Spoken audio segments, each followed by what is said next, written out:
மாநில சட்டமன்றம் தனித்தன்மை வாய்ந்தது. இந்த மன்றத்தில் ஒரு சட்டத்தை நிறைவேற்றினால் சட்டம், அந்த சட்டத்தை சரியில்லை கையெழுத்து போடுகிறவர் கவர்னர். அந்த கவர்னர் என்ன செய்கிறார்? அந்த கையெழுத்து போட மாட்டேன் என்று அனுப்புகிறார். ஆனால் மறுபடியும் அதே சட்டத்தை நிறைவேற்றினால் கவர்னர் சொன்ன அறிவுரை ஏற்றும் ஏற்காமலும் அது நம்முடைய இஷ்டம்.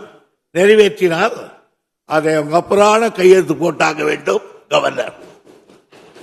ஆனால் அப்படி ஒரு முரண்பாடு வங்கத்தில் இருந்தது, அப்படி ஒரு முரண்பாடு கேரளாவில் இருந்தது, அப்படி ஒரு முரண்பாடு பல இடங்களிலே இருந்தது.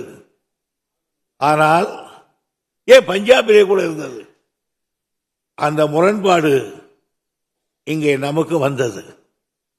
இங்கே ரவி அவர்கள் வந்தார்கள். ஆனால் எல்லோரிடத்திலும் கவர்னர் செல்லுபடி ஆனார்கள். ஆனால் தளபதி இடத்திலே செல்லுபடியாகவில்லை. என்ன செய்கிறீர்களோ செய்யுங்கள், ஆனால் என் சட்டமன்றம் உயர்ந்தது. நான் இருப்பேன், நாளைக்கு வேறொருவர் 100 வரலாம். ஆனால் அந்த மன்றத்துடைய மாண்பு பெரியது, எங்கள் அதிகாரம் பெரியது. இந்த சட்டமன்றத்துக்கு கேள்வி கேட்பதற்கு யாருக்கு உரிமை கிடையாது. இங்க என்ன பேசினாலும் நம்ம மீது கேஸ் போட முடியாது. ஆனால் ரோட்ல பேசினா கேஸ் போட முடியும். அதுதான் சட்டமன்றம். அதற்கு பிறகு அந்த முடியாது என்று சொன்னார்.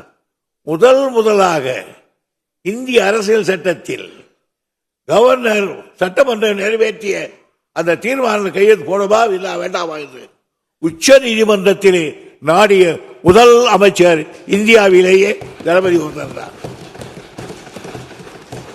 பிறகு கான்ஸ்டிடியூஷன்ல கொண்டு வந்து இனி கவர்னர் வந்தால் ஜெயிக்க வைக்கக்கூடாது, அதை அனுப்ப வேண்டும். ஒரு கால சட்டம் உனக்கு சில கரெக்ஷன் கொடுத்தால் அதை மறுபடியும் நிறைவேற்றினால் கூட கையெழுத்து போட வேண்டும், கண்ணை மூடிக்கு கையெழுத்து போட வேண்டும் என்று இந்த தலையில குட்டி எல்லா கவர்னருக்கும் உச்ச நீதிமன்றம் அறிவித்தது. ஆனாலும் இது எங்கே போயிருந்தது என்று கேட்டால் இன்னைக்கு ராஜ்யசபாவினுடைய தலைவர் அவர் ஒரு பெரிய வைக்கல். அவர் எங்கே போய் கேட்டார்?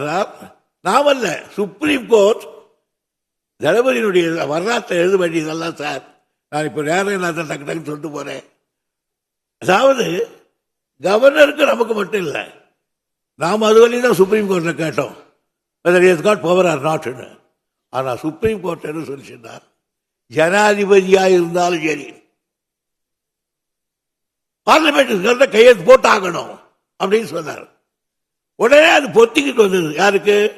ராஜ்யசபா தலைவருக்கு. உடனே அவர் சொன்னாரு, அது எப்படி பார்லிமெண்ட் உயர்ந்தது பேசக்கூடாது.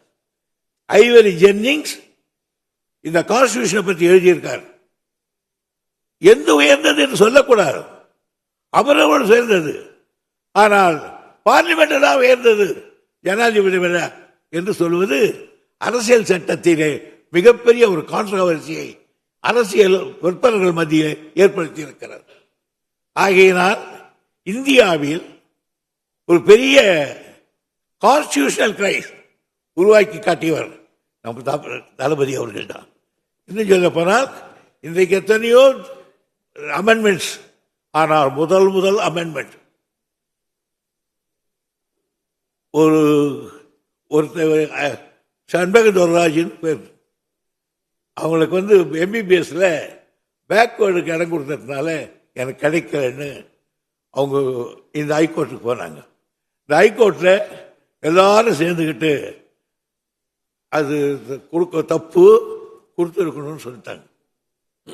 உடனே சுப்ரீம் கோர்ட்டு போனாங்க அத்தனை பேரும். சுப்ரீம் கோர்ட்லையும் அந்த தீர்மானத்தை வாங்கிட்டாங்க. அதுக்கப்புறம் தான் பண்டித நேரு கேட்டு கான்ஸ்டிடியூஷனல் முதல் அரசியல் சட்ட திருத்தத்தை கொண்டு வந்ததும் இங்கேதான் நிறைவேற்றப்பட்டது. ஆகவே இப்போது இந்தியாவில் நம்முடைய தளபதி அவர்கள், முதலமைச்சர் அவர்கள் உட்கார்ந்த இடத்திலிருந்து இந்திய பெருமையை நிலைநாட்டியிருக்கிறார். இன்னைக்கு எல்லாரும் என்ன பண்றாங்க? இந்தி வேணான்னு கொண்டாந்தார் தீர்மானம், மகாராஷ்டிரன் தீர்மானம் கொண்டாடு. ஆகையினால் ஒரு வழிகாட்டியாக இருக்கார்.